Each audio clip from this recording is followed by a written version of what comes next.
Rethink onboarding. So again, we were talking about fast start. I think that goes right into onboarding. Here's a question I have for you. What if 90 days is all we have? Now, Rich, I'm starting to get into Rallyware space. I can't imagine the amount of data that you guys have here on what this looks like. But, we talk a lot about a distributor's first 90 days. But I will tell you, if you look at the data, if you pull those reports that I just told you to pull, you might see that a large part of your distributors, 90 days is all you're getting. And while I know many of us would sit here and say, well, we got to stop that. We got to get them to last longer. And we want to try to do that. But if we switch how we think, and if we account for what's going on in our space, one of the reasons that might be happening is because people are doing multiple gigs. I've gotten my hands here, social selling news from, I think it's this month. And our friend John Fleming was just sharing just over the last year. Where did it go? So gig workers went from, I think last year or whatever the first year they did it, says 55% of them the first year said they do multiple gigs. The year after, just over a year, it jumped up to 69%. 69% of gig workers have more than one gig. Okay.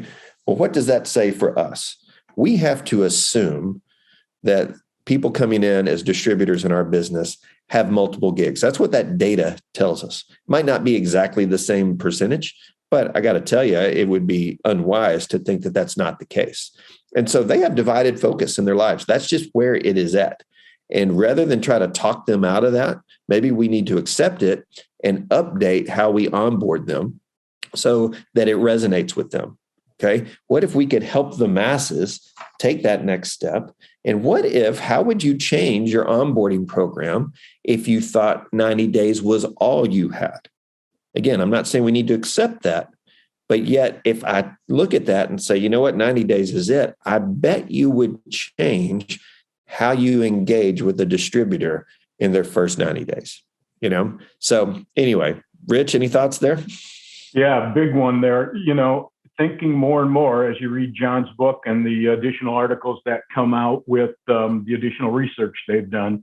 I'm telling you, I will challenge my peers, colleagues across the industry that we have got to make it as easy as those other, gig opportunities that we hold up there and compare ourselves against.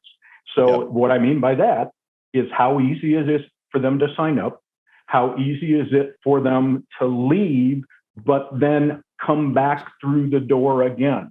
Remember, in the old days, the old guy here, we used to say, if you didn't stay for so long, or once you left after a certain amount of time period, we're going to make you jump a major hurdle to come back into the business. What if all that I need is October, November, and December of every year to buy more holiday gifts? I need a couple extra $100 each of those months. Can they do that in your program today? No, that's great. Well, and again, I'm looking, by the way, if for those listening, if you haven't been to John's site, Ultimate Gig Resources, do it. And of course, the book is great. I'm looking here at that article too, just real quickly. He's saying gig workers that they surveyed in October of this last year, 71% of them work less than 8 hours a week on their gig. 84% of them work less than 4 days a week. 71% of them expect to earn less than $500. And yet 81% of them have a positive experience.